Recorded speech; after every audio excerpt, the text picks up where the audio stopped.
नमस्कार, मैं बहराज और आप देख रहे हैं द भारत नाउ। आइए आपको बताते हैं आज दिन भर की कुछ बड़ी खबरें जो आज सुर्खियों में रही। जमुई में बेखौफ अपराधियों ने सोमवार की रात महिसौड़ी चौक स्थित गली में जेडीयू के युवा नगर अध्यक्ष सह पूर्व वार्ड पार्षद प्रत्याशी महिसौड़ी निवासी पवन शाह को गोली मार दी। घटना के बाद फौरन स्थानीय लोगों की मदद से परिजनों द्वारा आनंद फानन में इलाज के लिए उन्हें डॉक्टर नीरज शाह के क्लिनिक में भर्ती कराया गया, जहां गोली गर्दन और शरीर के अन्य भागों में फंसे होने की वजह से पवन शाह की गंभीर स्थिति को देखते हुए प्राथमिक उपचार के बाद बेहतर इलाज के लिए पटना रेफर कर दिया गया, जहां उनकी हालत अभी भी गंभीर बनी हुई है। बेतिया के नरकटियागंज में बड़े हादसे की खबर सामने आ रही है, जहां बारातियों से भरी एक बस डिवाइडर से टकरा गई, जिसमें बस का आधा हिस्सा डिवाइडर में जा घुसा। हादसे के दौरान बस में कुल 50 लोग सवार थे, जिनमें से 20 से ज्यादा लोगों को गंभीर चोटें आई हैं। जानकारी के मुताबिक मोतिहारी से बारात लौटने के दौरान ये हादसा हुआ। बस हादसे का कारण कोहरा बताया जा रहा है और इस हादसे में दूल्हा दुल्हन बाल बाल बचे। जहानाबाद में ठंड के बढ़ते प्रभाव की वजह से लोग घरों में दुबके हुए हैं। सुनसान रातों का फायदा अपराधी तत्व उठाने लगे हैं। ताजा मामला शहर के पुलिस चौकी नंबर 1 के पास है, जहां पर आपको बता दें कि रात में चोरों ने एक श्रृंगार दुकान को निशाना बनाया। दुकान का ताला तोड़कर और अंदर में रखे हजारों के सामान को गायब कर दिया। दुकान की मालकिन पास में ही रहती है, लेकिन जब सुबह दुकान खोलने पहुंची तो उन्हें चोरी का पता चला। पीड़ित ने बताया कि मामले की सूचना जहानाबाद टाउन थाने को दे दी गई है और पुलिस चोरों की तलाश में जुटी है।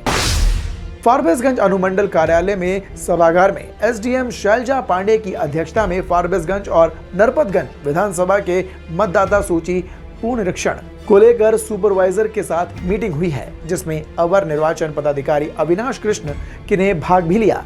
बैठक में दोनों विधानसभा के दर्जनों की संख्या में सुपरवाइजर ने मतदाता सूची के साथ भाग लिया। बैठक में आगामी लोकसभा चुनाव को लेकर फारबिसगंज और नरपतगंज विधानसभा क्षेत्र में फोटोग्राफी सिमिलरली एंट्री और डेमोग्राफी सिमिलरली एंट्री की वृहद तौर पर चर्चा की गई। बेगूसराय में लगातार चोरों का आतंक देखने को मिल रहा है। इसी कड़ी में एक बार फिर चोरों ने एक सोना चांदी की दुकान में घुसकर भीषण चोरी की घटना को अंजाम दिया। हालांकि चोरी की वारदात दुकान में लगे सीसीटीवी कैमरा में कैद हो गई है और इस चोरी की घटना के बाद दुकानदारों में हड़कंप मचा हुआ है।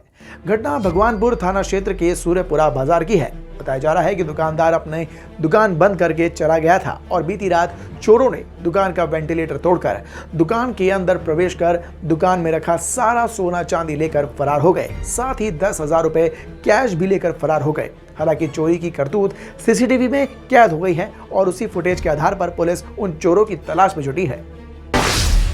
बिहार में शराबबंदी 2016 से है, लेकिन इसके बावजूद भी शराब तस्कर शराब तस्करी करने से बाज नहीं आ रहे। शराब तस्करों के द्वारा नए नए तरीके अपनाए जा रहे हैं। पुलिस भी शराब माफिया के खिलाफ लगातार कार्रवाई कर रही है। इसी कड़ी में एक बार फिर शराब तस्करों ने बड़ी होशियारी के साथ शराब की बड़ी खेप देहात में घूमने वाले मिनी पेट्रोल टंकी में 30 कार्टून विदेशी शराब छुपा कर ले जा रहे थे। तभी इसकी सूचना उत्पाद पुलिस को मिल गई और मौके पे पुलिस ने पहुंचकर इनका छापेमारी करते हुए वो सारी शराब बरामद कर ली। वहीं मिनी पेट्रोल टंकी में शराब देखकर उत्पाद पुलिस भी चौंक गए और आनंद फानन में मिनी पेट्रोल टंकी के चालक मौके से फरार हो गए। ये कार्रवाई उत्पाद पुलिस के द्वारा सिंगौल थाना क्षेत्र स्थित NH 31 पर की गई है। बिहार के जहानाबाद में मगध विश्वविद्यालय अंतर्गत इंटर महाविद्यालय खेलकूद प्रतियोगिता के तहत शहर के SN सिन्हा कॉलेज के प्रांगण में 2 दिवसीय कुश्ती प्रतियोगिता का आयोजन किया जा रहा है। मंगलवार को 80 से ज्यादा खिलाड़ी SN सिन्हा कॉलेज पहुंचे और इस कुश्ती में शामिल हुए। बच्चों की लड़ाई में अक्सर ये देखा जाता है कि उनके परिजन भी उलझ जाते हैं और बच्चों को समझाने और मामले को शांत कराने के बजाय मारपीट पर उतर हो जाते हैं। जहानाबाद के गोलबीगा से एक ऐसा ही मामला निकलकर सामने आया, जहां बच्चों की लड़ाई में परिजन आपस में उलझे और दोनों पक्ष की तरफ से जमकर मारपीट हुई। एक पक्ष से 2 लोग घायल भी हुए, जिन्हें इलाज के लिए सदर अस्पताल में भर्ती कराया गया है। जहानाबाद में NPCDCS को लेकर सभी संबंधित चिकित्सा पदाधिकारी और कर्मियों को 1 दिवसीय प्रशिक्षण दिया गया, जिसमें national programme for prevention and control of cancer, diabetes, cardiovascular disease और स्ट्रोक्स कार्यक्रम के अंतर्गत गैर संचारी रोगों को लेकर जिले के सभी कम्युनिटी हेल्थ ऑफिसर और बीएचएम और दूसरे कर्मियों को लोगों को जागरूक करने की और उनकी रोकथाम को लेकर 1 दिवसीय प्रशिक्षण उनको दिया गया। प्रशिक्षण के दौरान ट्रेनर के द्वारा गैर संचारी रोगों में भूमिका विषय पर विस्तृत जानकारी दी गई। खास तौर पर आंकड़ों को कैसे अपलोड करना है, लोगों को कैसे जागरूक करना है, इसकी विस्तृत जानकारी दी गई। बिहार के शेखपुरा जिले में लगातार लूट से लोगों में दहशत बनी हुई है। बरबीघा में फाइनेंस कंपनी में लूट और पेट्रोल पंप लूट का मामला अभी शांत भी नहीं हुआ था कि इस बीच शेखपुरा में आंगनबाड़ी सहायिका के घर में एक बड़े कांड को अंजाम दिया गया। मंगलवार को सदर थाना क्षेत्र के कमिश्नरी बाजार स्थित मडप सोना में मोहल्ले में चोरों ने आंगनबाड़ी सहायिका के घर में घुसकर अलमारी से लाखों रुपए के जेवरात चुरा लिए और बाजार में उन गहनों की कीमत लगभग 5 लाख रुपए बताई जा रही है। वहीं सूचना पाकर पहुंची पुलिस फिलहाल छानबीन में जुटी है। दिन दहाड़े सोने चांदी की दुकानों पर हथियारों के बल पर लूट की वारदातें लगातार बढ़ते जा रही हैं। मुंगेर में इस वक्त बड़ी खबर सामने आ रही है, जहां पर कोतवाली थाना क्षेत्र के बेकापुर में हथियारों से लैस अज्ञात अपराधियों ने सोने चांदी की दुकान से हथियार की नोक पर लूट की वारदात को अंजाम दिया।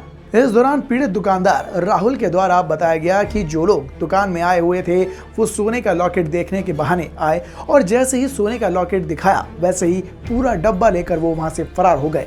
पुलिस मौके पर पहुंचकर जांच में जुटी है। वहीं सीसीटीवी फुटेज भी खंगाले जा रहे हैं। अररिया के भरनामा थाना क्षेत्र के सिमर बने वार्ड नंबर 5 में बिजली के तार से संपर्क में आने से एक युवक की मौत हो गई। इसके बाद घटना की सूचना पर पहुंची पुलिस ने शव को कब्जे में लेकर पोस्टमार्टम के लिए अररिया सदर अस्पताल भेज दिया। परिजनों ने बताया कि मृतक युवक उपेंद्र पासवान अपने घर के बरामदे में बैठा हुआ था। तभी बिजली मीटर की तार में हाई वोल्टेज बिजली आ गई, जिससे तार टूटकर युवक के शरीर पर जा गिरा और बिजली की चपेट में आ जाने से वो गंभीर रूप से घायल हो गया। परिजनों के द्वारा उसे इलाज के लिए अस्पताल में ले जाया गया, जहां चिकित्सकों ने उसे मृत घोषित कर दिया। वहीं इस घटना के बाद से ही परिजनों का रो रो कर बुरा हाल है। फिलहाल के लिए इस बुलेटिन में सिर्फ इतना ही। बिहार की ऐसी ताज़ा तमाम बड़ी खबरों से जुड़े रहने के लिए देखते रहें द भारत नाउ। धन्यवाद।